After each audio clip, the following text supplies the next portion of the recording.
Bonsoir et bienvenue à cette deuxième conférence avec Mehdi Belhaj Kassem. Avant de lui céder la parole, quelques petits propos. Nous vous rappelons la sortie du dernier numéro de Kéros qui traite de l'état profond. Très très bon numéro pour vraiment comprendre les fondements de la société, d'une part. D'autre part, nous vous rappelons que le 28 mai aura lieu donc la fête de 10 ans du journal Kéros. Vous êtes tous les bienvenus. Il faut s'inscrire.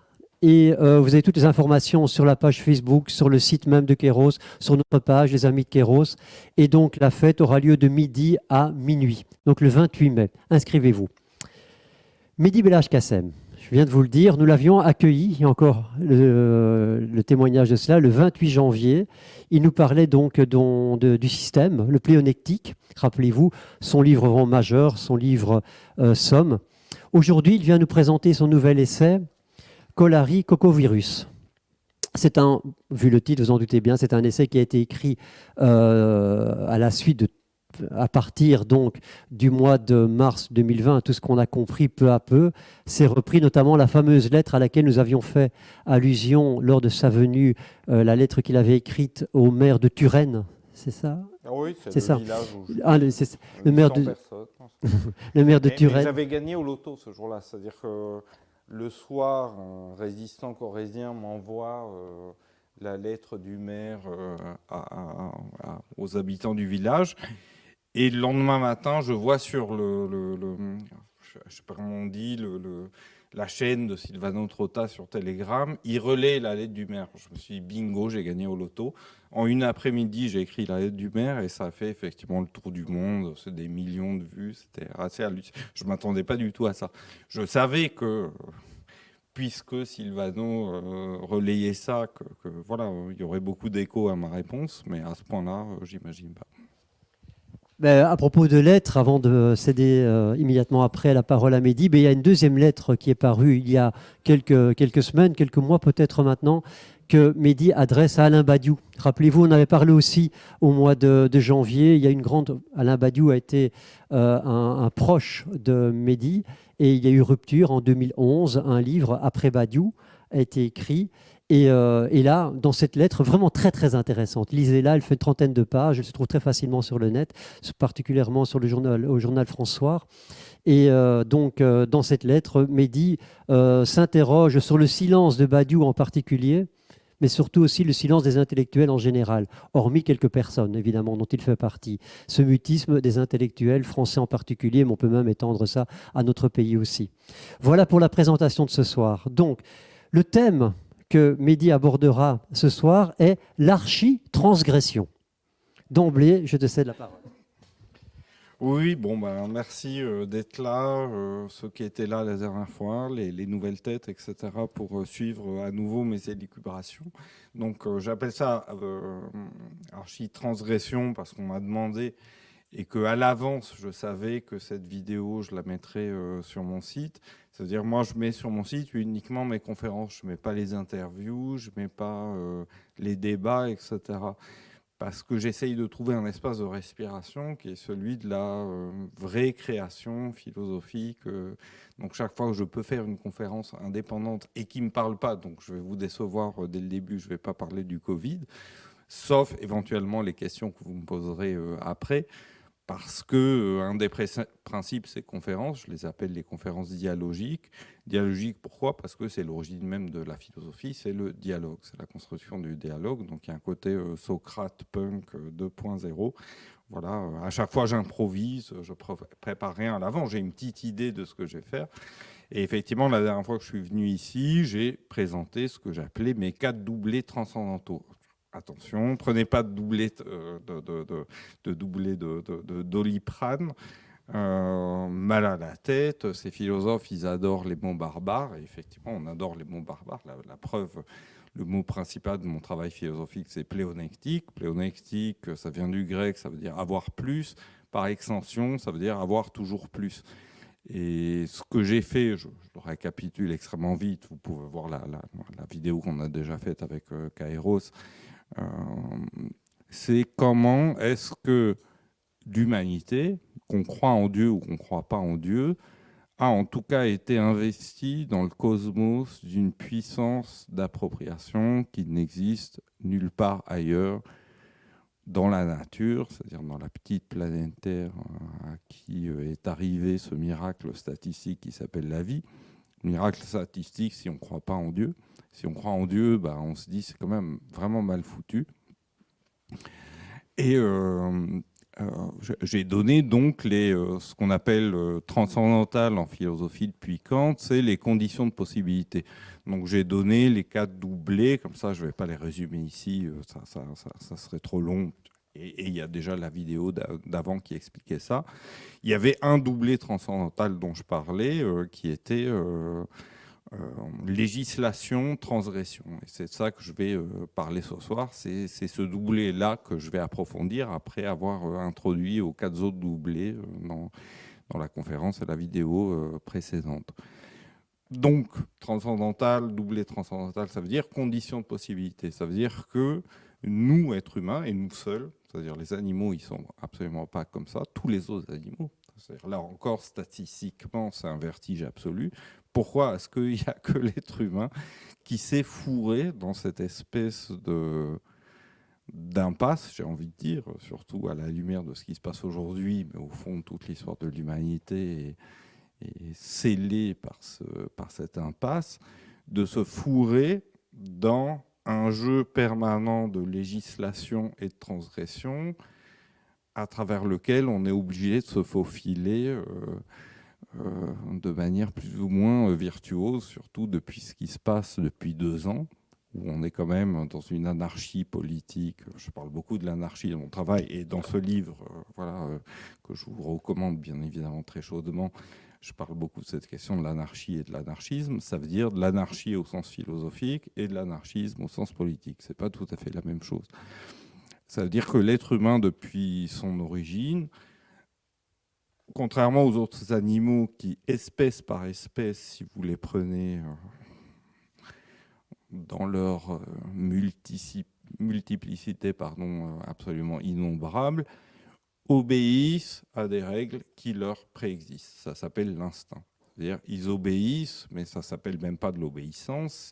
Les rats fonctionnaient il y a 40 millions d'années exactement comme ils fonctionnent aujourd'hui. Je me demande souvent d'ailleurs s'ils ne sont pas beaucoup plus intelligents que les êtres humains et s'ils ne risquent pas de survivre à tout ce qui... qui risquent, s'ils ne vont pas avoir la chance de survivre à tout ce qui se passe aujourd'hui. L'être humain est le seul animal, sans parler des autres étangs, les planètes, les plantes, les pierres, les atomes, tout ce que vous voudrez, les bactéries, qui se soit fixé à lui-même des règles parfaitement arbitraires. Alors, c'est des règles extrêmement diverses. C'est pour ça que je me passionne pour les grands anthropologues, Lévi-Strauss, Jared Diamond, David Graeber, qui était un grand ami, qui était un anarchiste, qui était le leader d'Occupy Wall Street. Parce que dans l'anthropologie, vous voyez comme chaque tribu de chasseurs-cueilleurs, comme on dit, chaque tribu primitive, comme on les appelle peut-être improprement, David y préférait parler de société libre.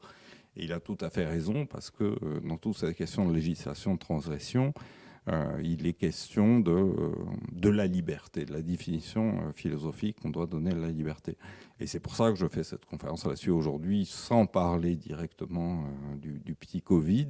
C'est parce que ce qui nous est infligé depuis 2 ans, c'est quand même, on en est tous conscients, la question de la liberté. Et la question de la liberté est posée la plupart du temps de manière tellement confuse, tellement psychologique, qu'il est du devoir de la philosophie de faire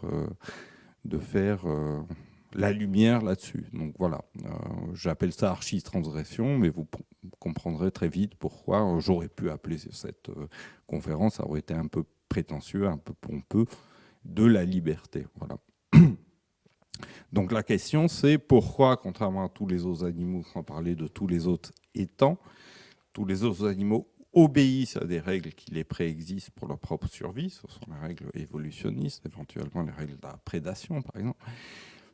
L'être humain, dès son origine, au sens large, 2 millions d'années, au sens strict, l'homme de Cro-Magnon, on est des hommes de Cro-Magnon, malgré... peut dire on leur ressemble plus trop. C'est faux, on a plein de points communs avec eux. Jean-Dominique Michel, un autre anthropologue que vous connaissez sans doute, dit notre cerveau aujourd'hui est adapté aux conditions de vie il y a 5000 ans. Il n'est pas du tout adapté aux conditions de vie d'aujourd'hui. Mais moi, je mets presque ma main à couper que même il y a 5000 ans, ça merdait, ça n'allait pas du tout. Toutes les civilisations, sans exception, l'ont prouvé. Si j'ai parlé des anthropologues, ce qu'il y a de fascinant chez les anthropologues, c'est qu'ils vous décrivent vraiment toujours des communautés, 100 personnes, 1000 personnes, 3000 personnes, des tribus comme ça, qui vivent selon des règles qui leur sont entièrement singulières, selon des représentations du monde qui sont tout à fait différentes d'une autre tribu.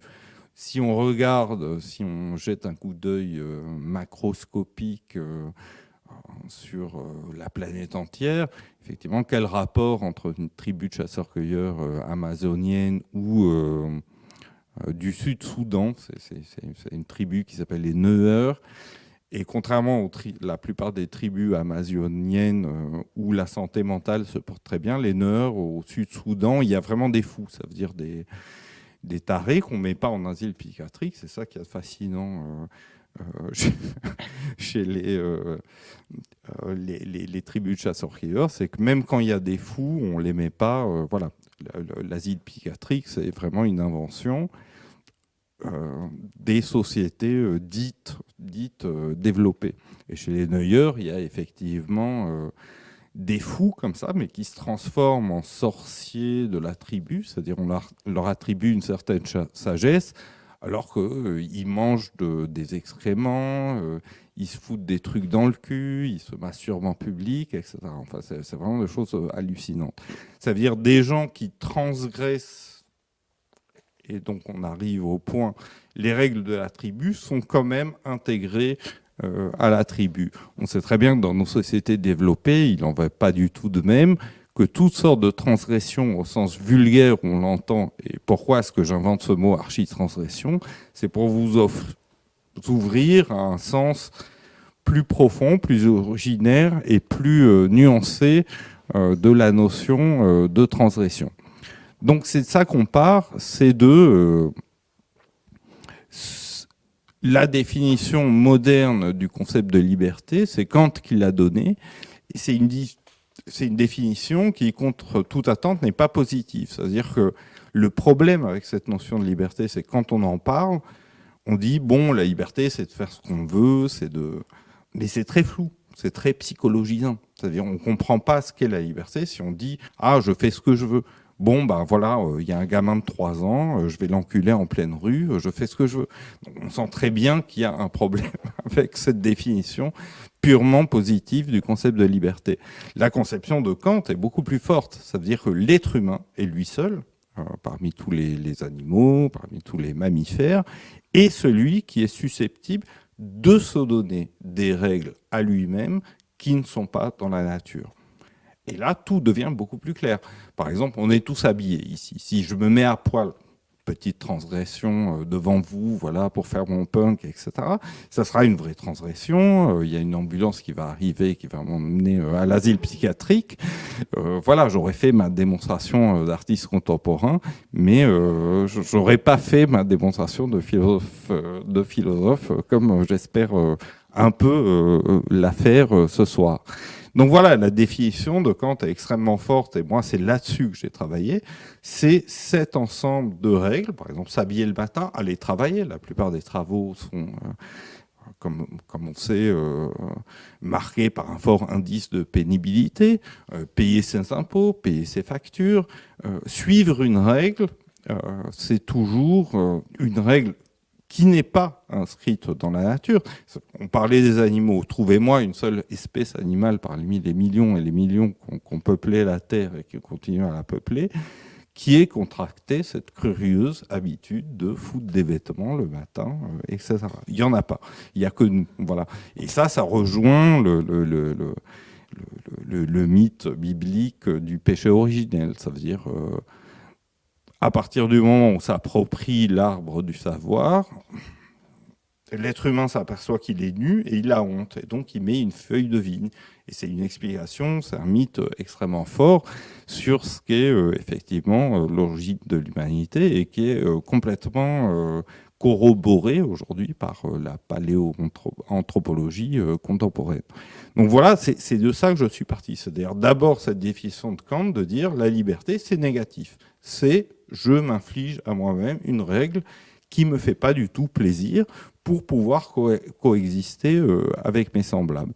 Et à partir du moment où on pose cette définition purement négative de la liberté, c'est-à-dire la liberté, c'est obéir à une règle qui n'est pas naturelle, qui n'est pas ontologique, qui n'est pas matérielle, qui n'est rien du tout, qui est une pure règle, que ce soit dans une tribu de chasseurs-cueilleurs, ou en Chine, ou en Inde, ou en Europe, où vous voudrez, c'est-à-dire avec toutes les différences de règles précisément, de mœurs, par exemple, qui existent dans toutes les civilisations, là, on commence à entrevoir ce qu'est la liberté positive, qui est effectivement la capacité à éventuellement contourner, et donc lâchons le mot, transgresser les règles qui nous sont imposées. Par exemple, les règles complètement délirantes et absurdes qui nous sont imposées depuis 2 ans.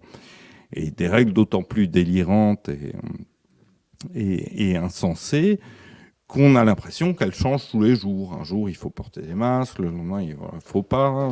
Un jour, la vaccination est presque obligatoire. Et puis non, finalement, il y a les élections, donc maintenant... mais ça va revenir dans 2 mois, et ça veut dire qu'il y a un truc qui fait vraiment penser à la chute des grands empires. C'est ce que disait le fils de Cicéron.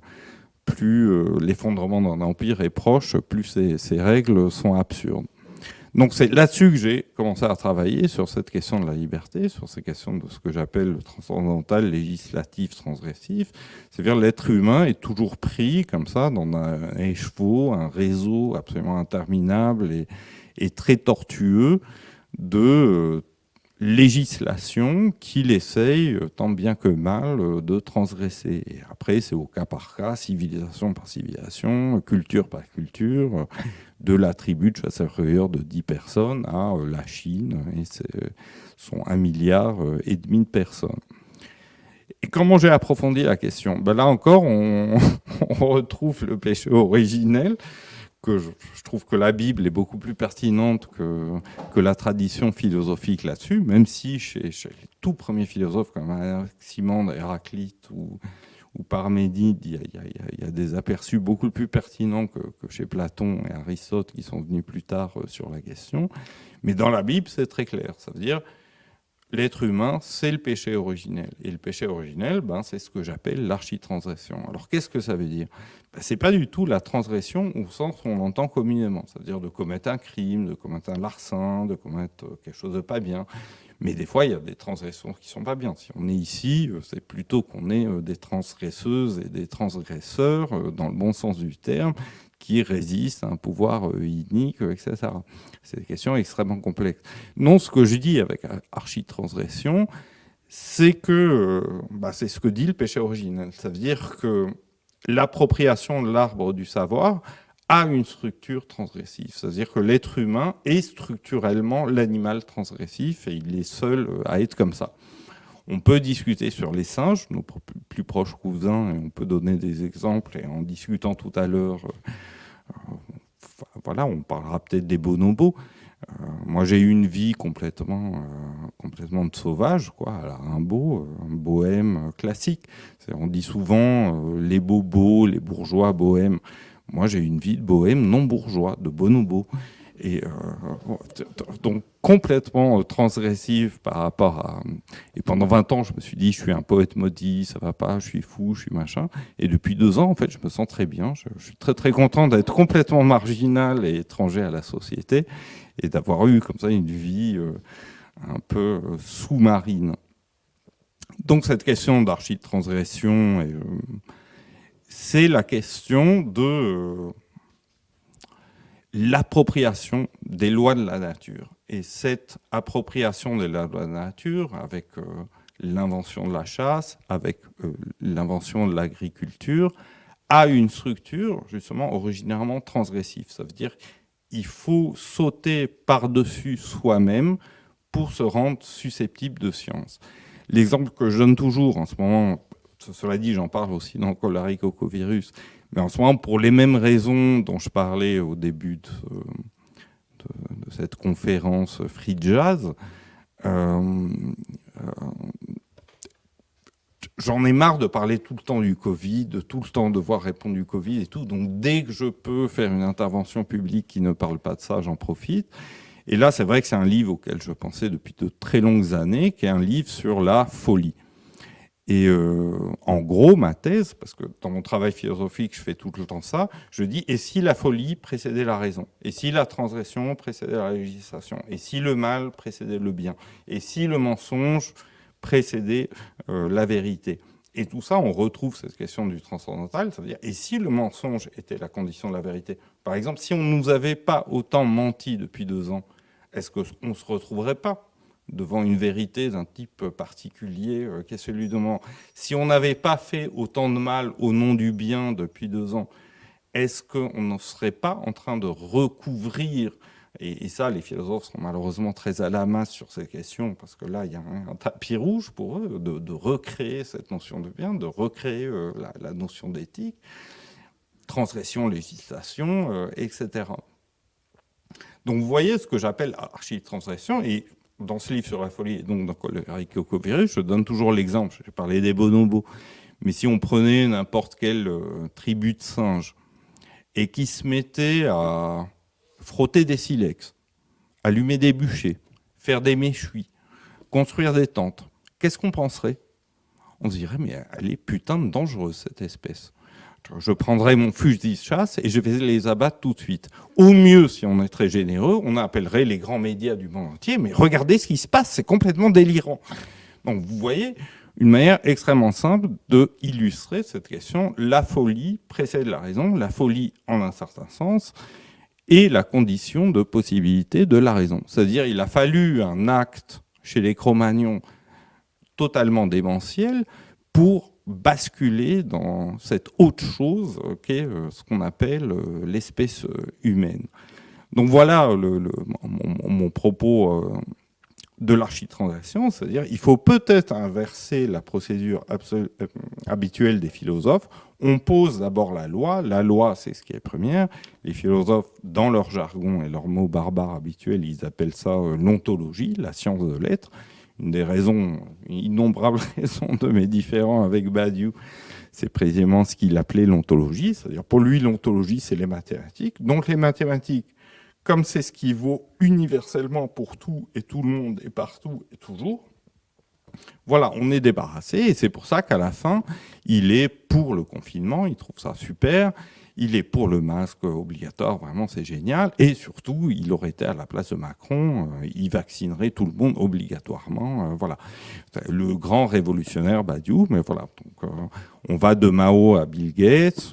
Il a beaucoup aimé Pol Pot. À mon avis, s'il propose à Klaus Schwab de faire une conférence, Klaus sera absolument ravi sur sur le communisme, parce que Badiou donc sera l'idée du communisme. Lui doit être millionnaire, il habite des quartiers bourgeois, etc. Il n'a pas du tout vécu comme moi ou comme ma mère qui s'est suicidée à cause du premier confinement, qui était vraiment pauvre.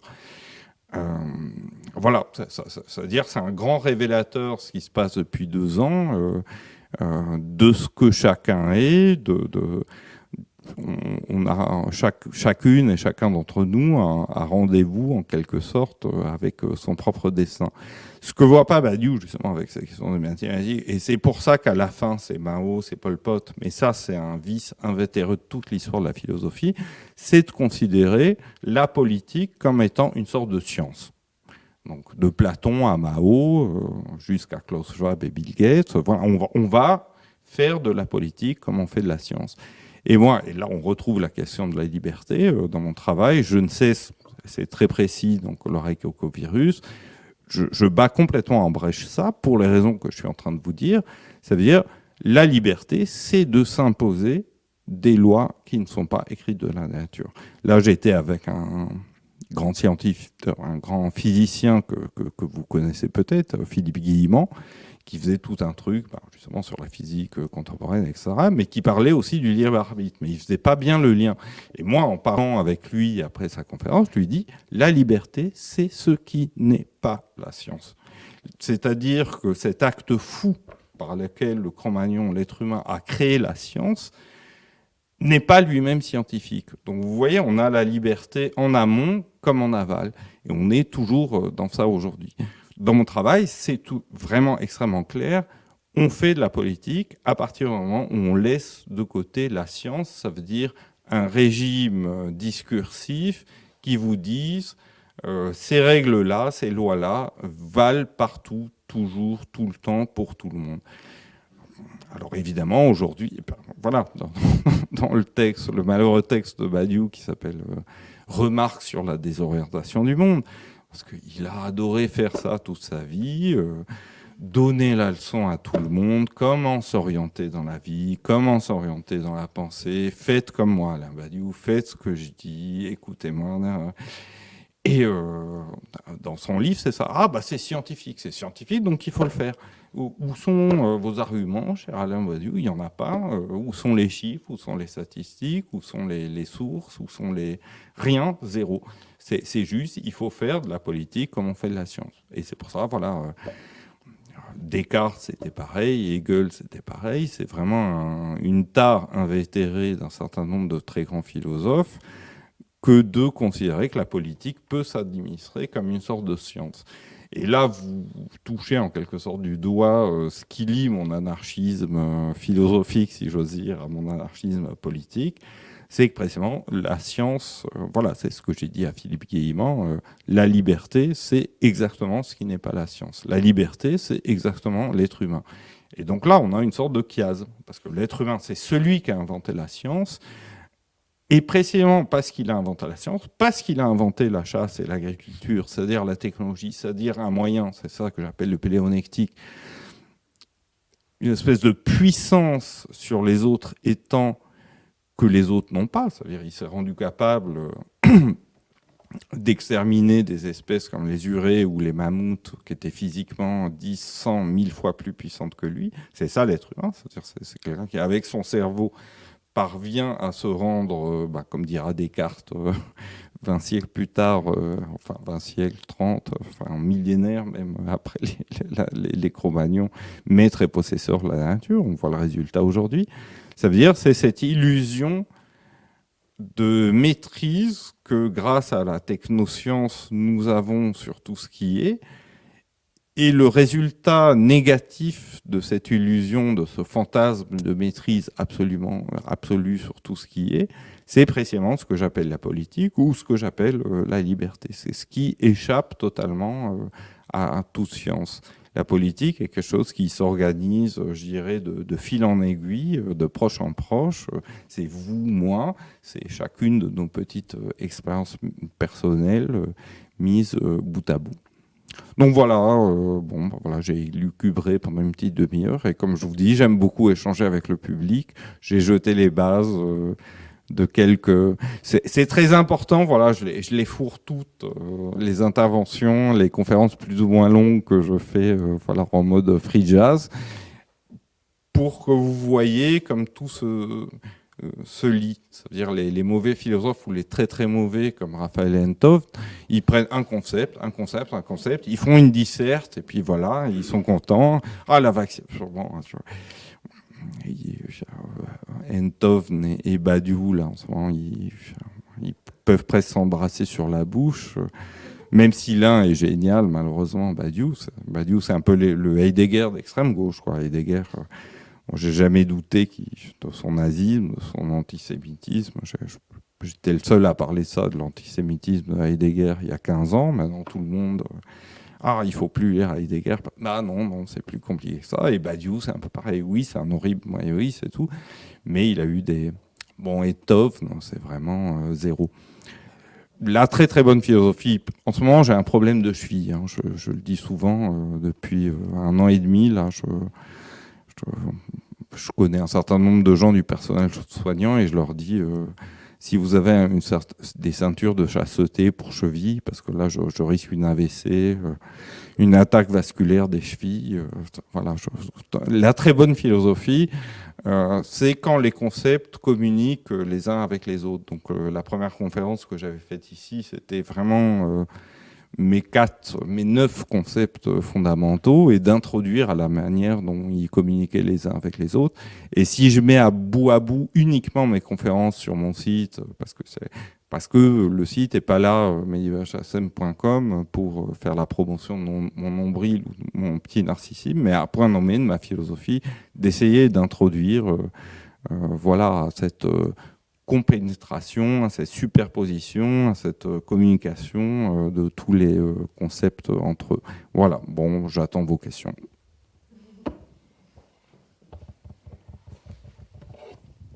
Merci beaucoup. Mais je me permettrai de vous poser la première.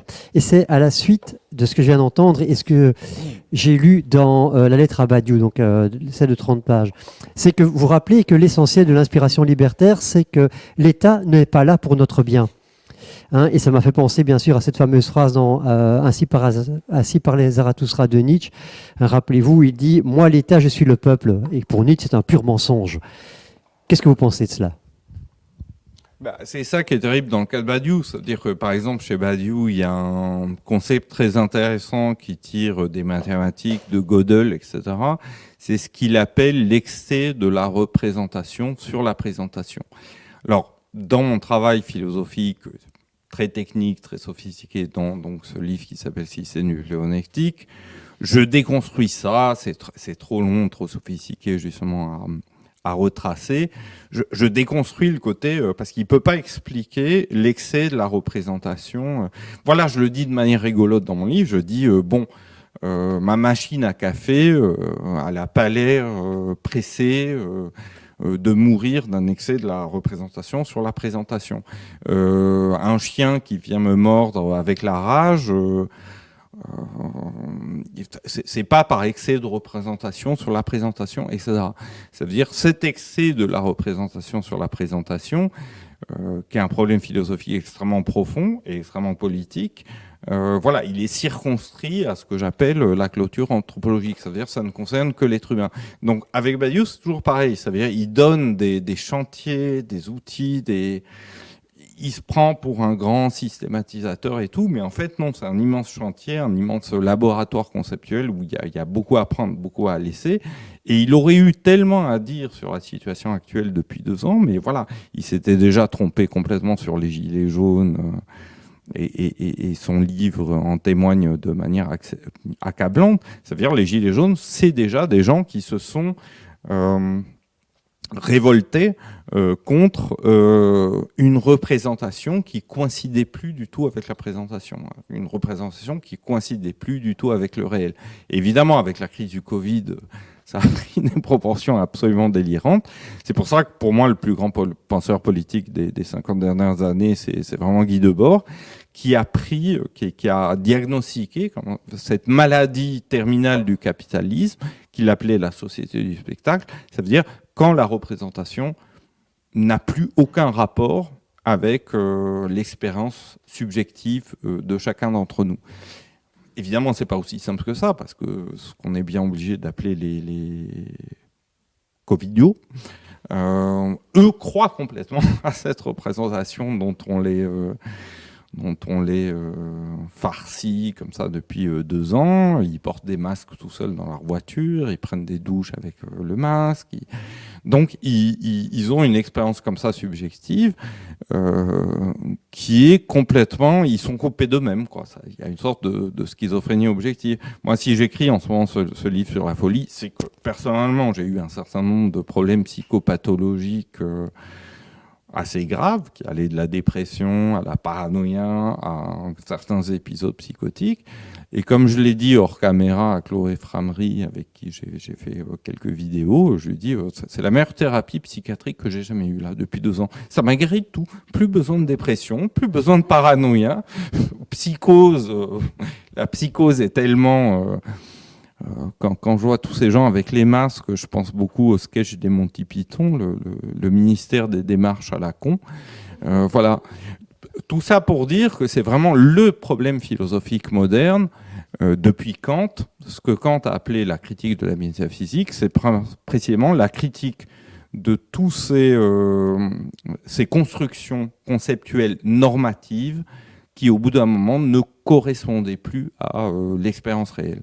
Et là, effectivement, avec la société, avec le spectacle du coronavirus, il faudrait longuement parler, évidemment, du spectacle du 11 septembre, spectacle macabre, hein, comme le coronavirus. C'est-à-dire, il ne s'agit pas de dire qu'il n'y a pas de mort, il s'agit juste de dire que la narration qui nous a été contée est complètement en rupture en fait avec ce qui s'est réellement passé. Voilà. Donc ce clivage entre représentation et expérience réelle, oui, c'est depuis Kant vraiment le problème philosophique central de la modernité. Est-ce que quelqu'un souhaite prendre la parole, poser une question, faire un commentaire, une remarque? Oui. Je passe, hein. Désolé.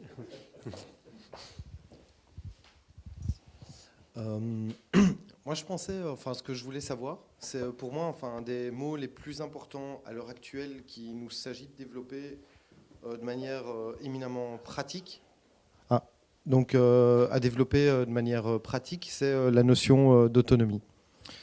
D'une autonomie qui peut être considérée de manière multidimensionnelle, mais je crois d'abord et avant tout de manière matérielle.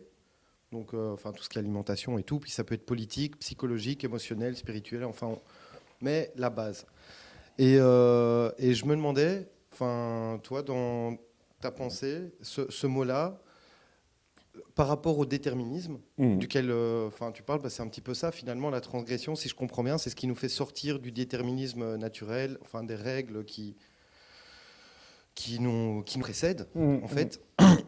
Et donc, et voilà, cette dialectique en fait entre autonomie et liberté et justement la nécessité transgressive aujourd'hui dans une société d'aliénation, d'hyperdépendance finalement, d'hyperassujettissement du rapport à l'autonomie dans cette société-là. Et du coup, quelles seraient les pistes que tu proposes ?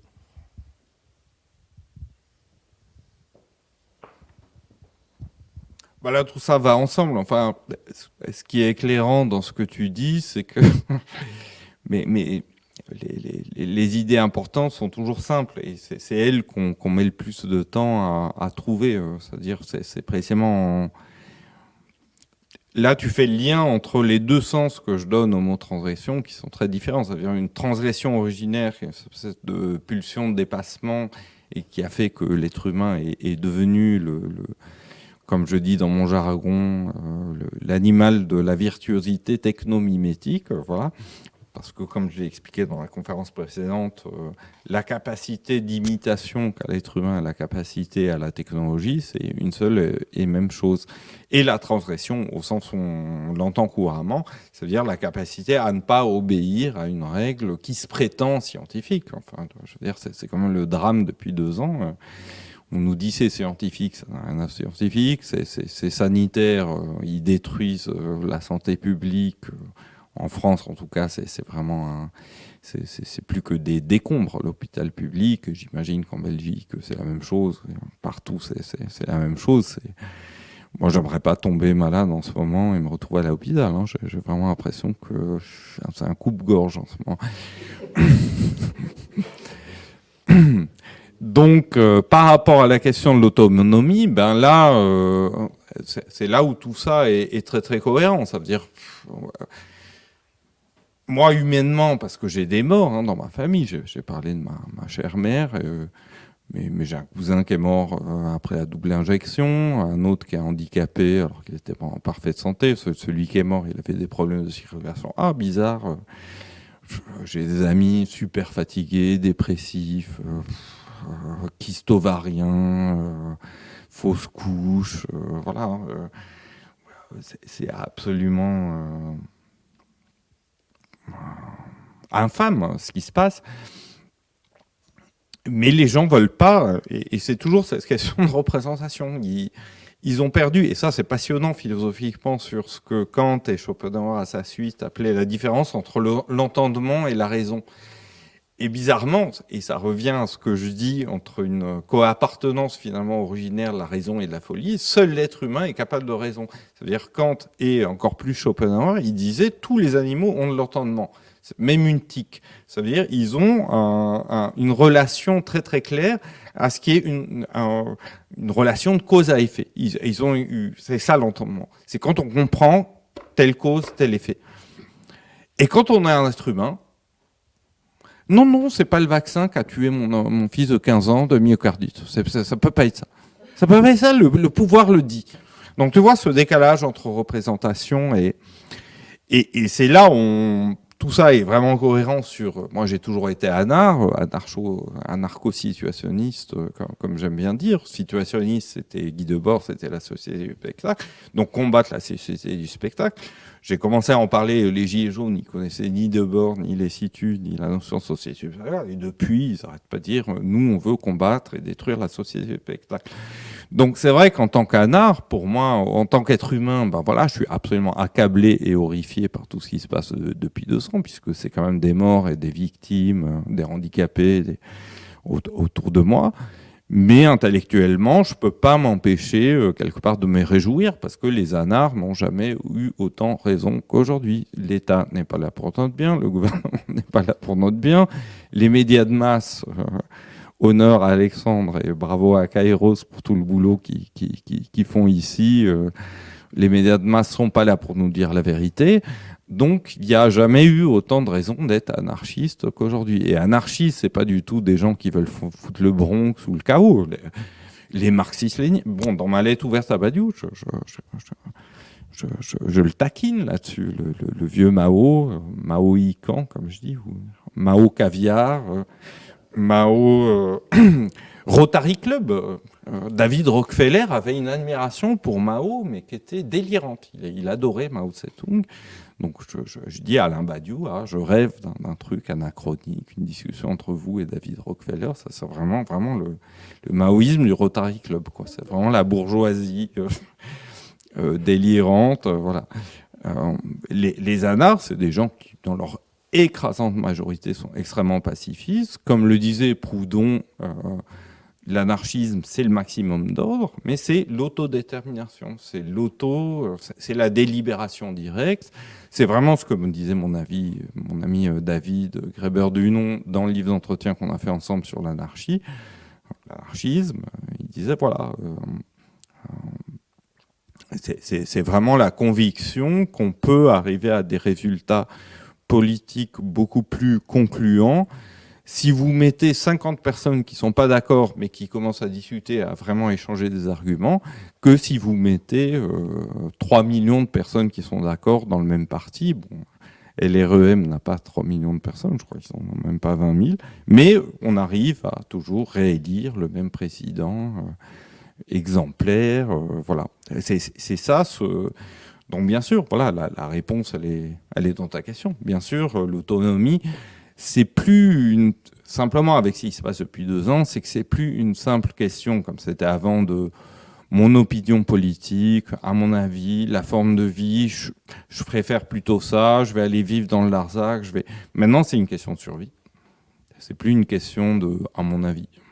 À mon avis, je vois plutôt la politique comme ça. Maintenant, si on ne se rend pas compte de ça, et que l'autonomie, c'est effectivement une mesure de survie, et pas simplement de choix de vie. Voilà, j'ai envie de rien avoir à faire avec l'État, donc... Alors évidemment, l'autonomie, c'est pas l'autarcie, c'est pas... Il y a un grand livre qu'il faudrait rééditer aujourd'hui, qui était le classique de l'individualisme anarchiste. Marx détestait ce livre. Dans l'idéologie allemande, c'est le livre dont il parle le plus. C'était un livre qui s'appelait L'unique et sa propriété. Et c'était l'anarchisme individualiste. C'est-à-dire l'État n'existe pas, la collectivité n'existe pas, il n'y a que moi. Donc il ne s'agit pas du tout de l'anarchisme en ce sens-là. Je pense que l'autonomie se construira effectivement collectivement. Et comme je le dis dans Colari Coco, c'est sur 2 fronts. Ça veut dire qu'il ne faut pas juste se retrancher dans à la campagne, avec un puits et un potager et un poulailler. Il faut vraiment lutter sur deux fronts. Ça veut dire de créer des structures parallèles de représentation, déjà d'information. Ça, on l'a déjà fait avec les Gilets jaunes, ici avec Kairos, etc. C'est vrai que les Gilets jaunes ont été très lucides tout de suite par rapport à... Pas tout de suite, mais très vite, sur la pandémie, hein, comme nous sommes de plus en plus nombreux à l'appeler. Parce que, avec ce qu'ils ont subi, c'est pas seulement la violence physique et la répression des flics. Les Gilets jaunes se sont surtout aperçus que les médias étaient encore plus répressifs, que la violence symbolique, la violence cognitive exercée par les médias était en fait beaucoup plus dangereuse encore que la violence physique exercée par les flics. Résultat, ils ont créé leur propre réseau d'information autonome. Voilà, c'est ce qu'on est en train de faire ici, c'est ce que vous faites ici à Bruxelles. Et il va falloir faire la même chose pour l'économie. Par exemple, autant que possible, bon, moi, il m'arrive, voilà, j'ai très faim, j'ai envie d'une petite bière, j'entre chez Carrefour. Mais effectivement, j'évite autant que possible. Moi, j'habite un village, il y a plein de produits artisanaux merveilleux. La moutarde persil ail, elle est délicieuse, elle coûte 2 € de plus. Je donne les 2 € de plus. Voilà, je mets un peu de moins de moutarde sur... voilà. Et tout est pareil, c'est-à-dire voilà, économie, information, éducation. Moi, j'essaye de... Voilà, la mère de mon fils, elle est enseignante, donc elle est fonctionnaire, avec une mentalité de fonctionnaire. Moi, j'arrête pas de lui dire, démissionne, encaisse les 65 000 €, déscolarise le gosse, parce que là, la vaccination obligatoire va arriver. Il est hors de question qu'elle fasse ça. Dès le début, elle savait qu'elle ne le ferait pas, même si elle est assez covidiste. Et puis moi, évidemment, je lui tape sur le zinzin autant que je peux. Et j'arrive à obtenir gain de cause. Donc voilà, l'éducation. Et le plus difficile, évidemment, au niveau de l'autonomie, ça va être l'énergie. Ça, c'est vraiment le grand point d'interrogation. Comment être autonome énergiquement. Merci. Est-ce que quelqu'un souhaite encore intervenir? Oui.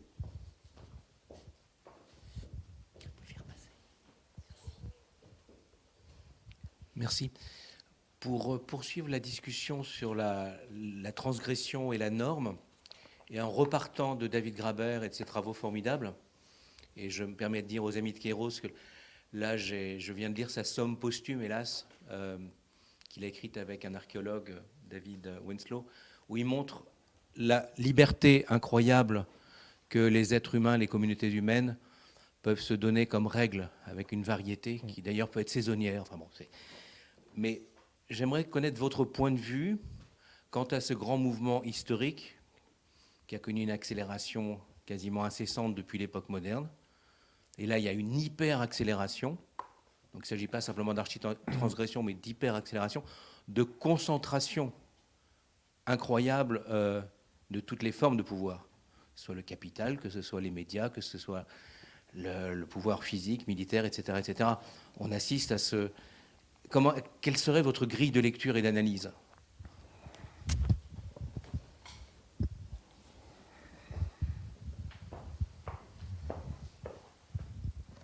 Je sais pas pourquoi tu me vous vois parce qu'on est en public. C'est le mec chez qui je dors, tu vois. Donc...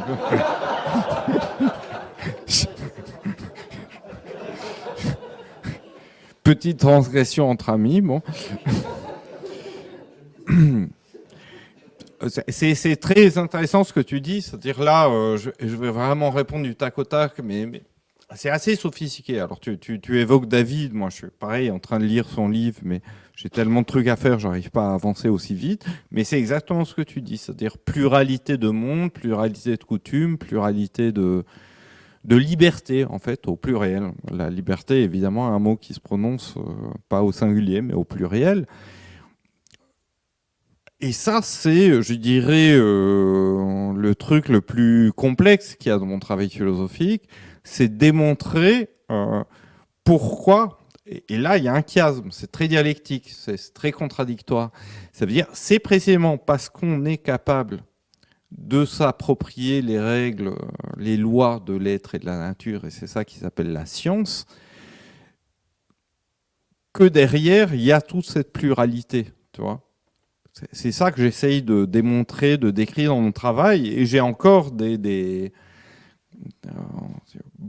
j'ai encore à faire de ce point de vue-là. Il y a plein de trucs dans mon travail qui sont à peu près au point, mais ça, il faut encore que j'avance sur cette démonstration de pourquoi est-ce que... donc les deux vont ensemble. Ce qui ne va pas ensemble, c'est cette illusion invétérée, mettons Platon et César à Bill Gates et Klaus,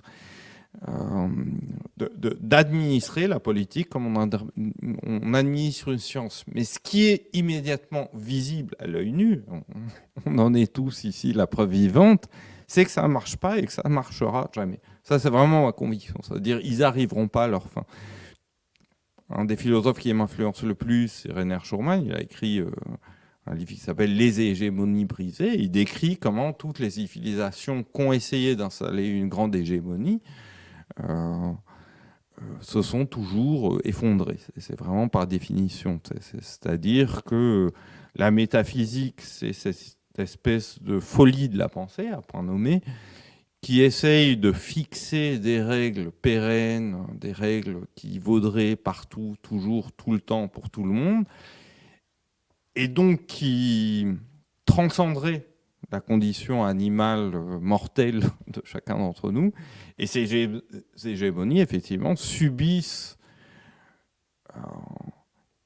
elles mettent plus de temps à mourir qu'un individu humain, mais moins de temps qu'une espèce.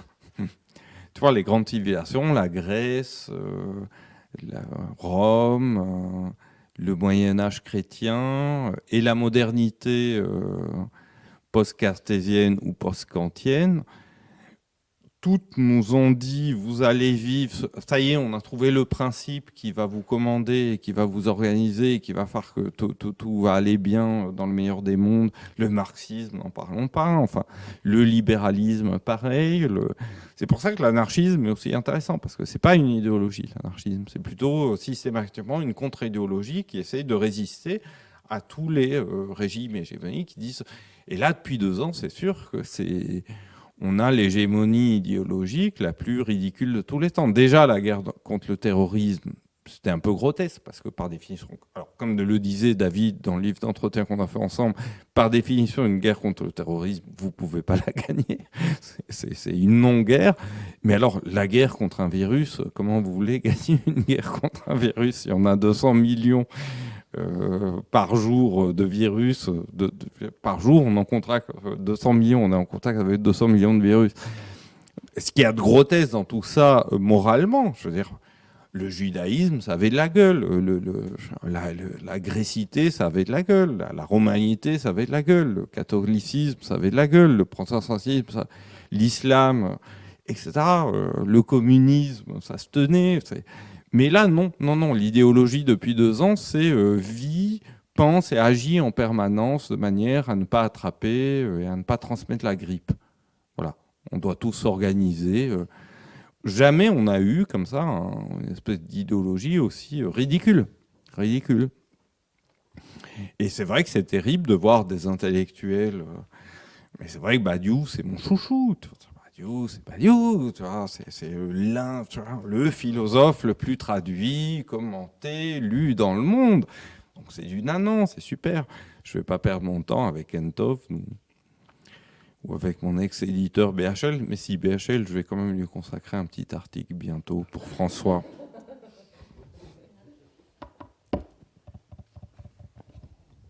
Est-ce que quelqu'un souhaite? Oui, vous avez parlé tout à l'heure de la science, et on parle souvent de la science en tant que norme, en tant que dogme de plus en plus, qui était impossible à transgresser, alors que justement la science, par principe, est transgressive.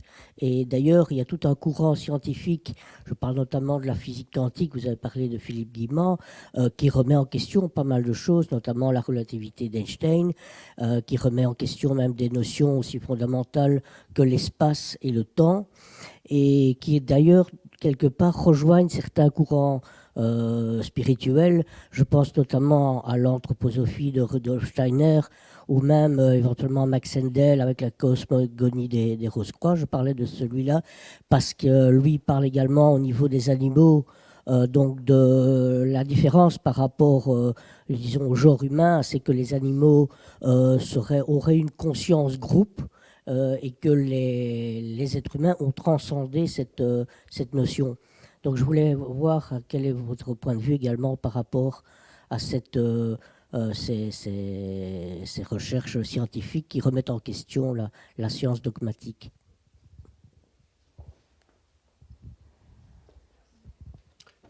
Bah, je vais redire ce que je redis, ce que je dis d'une autre façon. Hein. C'est ça le principe du leitmotiv, c'est ça. Même le free jazz, il faut toujours avoir une petite mélodie de base. La racine du mot transcender, donc, qui est tellement important dans la philosophie contemporaine, c'est transgression. C'est la même chose. Donc tu as tout à fait raison de signaler que la science elle-même a une structure transgressive. Mais effectivement, le chiasme que moi je décris, c'est toujours le même, y compris avec ce que peut donner la physique quantique. Enfin, elle est déjà là depuis quasiment un siècle, en fait. Donc,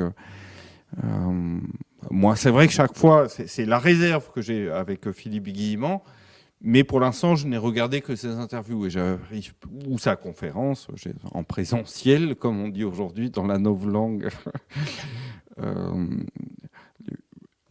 Je me méfie toujours quand on dit là, il y a un nouveau paradigme scientifique, donc ça va tout changer. Parce qu'en fait, on fait la même chose que les gens qu'on est censé combattre. Transcender, ça veut dire effectivement trouver une loi qui vaille partout et toujours.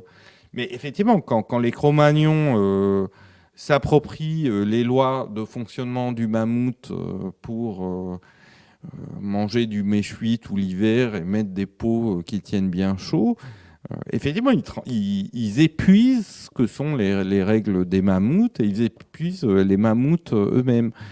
Quand ils apprennent comment fonctionne un éléphant, qui est quand même 1000 fois plus puissant qu'eux, pour le dresser, l'élever, parce qu'ils comprennent tellement bien comment il fonctionne, voilà. Et c'est ça, je donne ces éléments pour expliquer ce que c'est transcender, voilà, dépasser. C'est un mot que j'utilise beaucoup, que j'analyse beaucoup dans mon travail, la notion de dépassement. Et moi, ce que je décris, c'est qu'il y a toujours un chiasme. Ça veut dire, effectivement, on arrive à surplomber des mammouths à la physique quantique. On arrive à transcender ce qu'on a juste sous les yeux pour nous approprier effectivement les lois de ce qu'il y a derrière. Mais la retombée est toujours... Et ça, j'ai fait une conférence il n'y a pas plus, je sais pas, il y a une semaine ou deux, sur la notion de singularisation. C'est-à-dire, plus on se transcende nous-mêmes, plus nous transgressons, nous dépassons nous-mêmes pour nous approprier les lois de tout ce qui nous entoure, plus on se reterritorialise sur des règles qu'on est obligé d'inventer nous-mêmes et sur un régime de singularisation qui n'existe pas chez les autres animaux. Toutes les fourmis se ressemblent, tous les mammouths se ressemblent, tous les éléphants se ressemblent, les labradors. Alors après, on peut dire, si, il a un peu sa personnalité. Bon, mon père, il avait une labradoresse adorable, qui effectivement, Zardouma, un nom tunisien, qui avait beaucoup de personnalité. Voilà, bon, à un moment, elle a eu une portée, 13 petits labradors. On se serait cru dans les 101 dalmatiens, mais ça, c'était les 101... Et c'est ce que je disais dans cette conférence sur la singularisation. Ça veut dire que jamais... Un être humain ressemblera toujours plus à un autre être humain qu'une fourmi ne ressemble à un éléphant. C'est-à-dire, si vous prenez la nature en tant que telle, il y a une immense diversité. Mais dans la clôture anthropologique, aucune espèce animale ne connaît à l'intérieur d'elle-même un processus de singularisation comme nous, êtres humains. tant au niveau collectif qu'individuel, nous connaissons. Et ça, philosophiquement, c'est génial à analyser, c'est passionnant. Et la sexualité, par exemple, c'est très intéressant. C'est-à-dire, tous les animaux, et en particulier les mammifères, ils ont leur cycle reproductif. Nous, comme chacun sait, et ça, on retombe sur ces questions du péché originel, qui a un certain rapport mystérieux avec la sexualité. J'ai mis des années à comprendre ces histoires. Et en fait, quand on lit la paléanthropologie, c'est assez évident, c'est un peu long à expliquer, je ne le ferai pas ici. Ce qui est intéressant, c'est le résultat. C'est-à-dire, posez-vous la question de pourquoi il y a tellement de diversité de pratiques sexuelles baroques chez l'être humain. C'est pas comme... même les bonobos, bon, on dira, les bonobos, j'en parlais tout à l'heure, bon. Mais les bonobos, c'est assez mécanique. Ils transgressent, effectivement.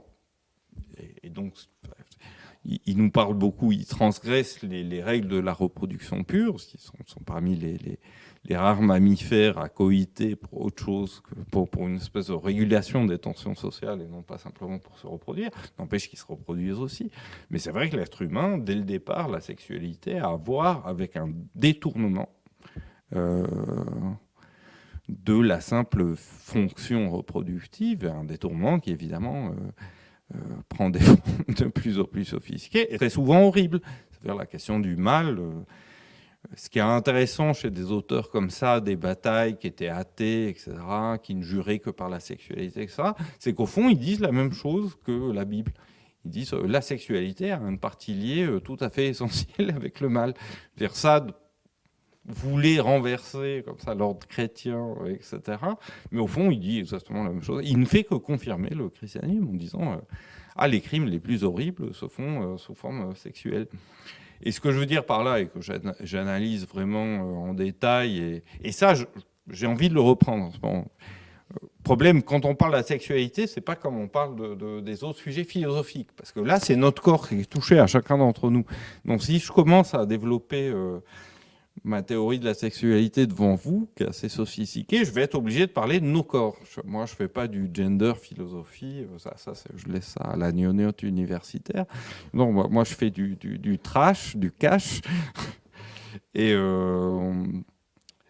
voilà, la question que je pose, c'est, oui, c'est cette partie liée de la sexualité au mal, cette sophistication des pratiques sexuelles, et surtout, et ça la Bible l'a très bien vu, mais quand vous lisez de la paléanthropologie moderne, c'est que l'homme de Cro-Magnon, ça c'est très intéressant, c'est passionnant, j'ai commencé ça longuement dans Jared Diamond, si l'homme de Cro-Magnon s'était pas rendu capable de manipuler les cycles reproductifs, ça veut dire de dissimuler ce qu'on appelle l'ostrus. L'ostrus, c'est le rut, voilà, ça veut dire un singe, il voit une singe femelle en rut, il comprend très bien ce qu'il a à faire. L'être humain, non, il dissimule dès le début. Donc vous voyez, on retrouve cette histoire de péché originel, de la vie, du vêtement, etc. Pour rigoler, je dis toujours, enfin pour rigoler, pour démontrer de manière rigolote, personne se dit, une femme va pas se dire le matin, tiens, je vais mettre une jupe courte, des barésies et un talon aiguille et je vais aller au bois de Boulogne pour trouver un mâle reproducteur. Voilà.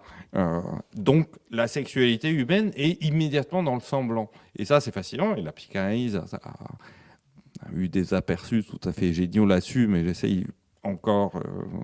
sans fausse modestie, d'approfondir tout ça. La sexualité humaine a toujours eu à voir avec le semblant, et cette capacité à créer du semblant, c'est la condition de création de ce que j'appelle l'archéoscience, c'est-à-dire les technologies archaïques que sont la chasse, l'agriculture, le vêtement, justement, la peinture rupestre, etc. Donc vous voyez, c'est pareil. Pour un philosophe, il n'y a pas le mensonge d'un côté, la vérité de l'autre. Ce qui est passionnant, c'est de regarder comment les deux fonctionnent ensemble. Et quand voilà, la capacité à manipuler sa propre sexualité, qui est, quoi qu'on en dise, vraiment le propre de l'homme, et la capacité à la science, donc c'est très intéressant. C'est parce qu'on est capable de mentir que nous sommes capables de faire de la science. Et ça, évidemment, philosophiquement, c'est passionnant.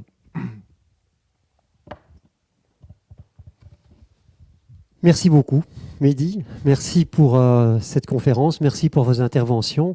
Vous pourrez continuer, bien sûr, à dialoguer avec Mehdi en lisant Cholerae Cocovirus et ses autres livres. Je vous souhaite une excellente soirée et à bientôt. Merci.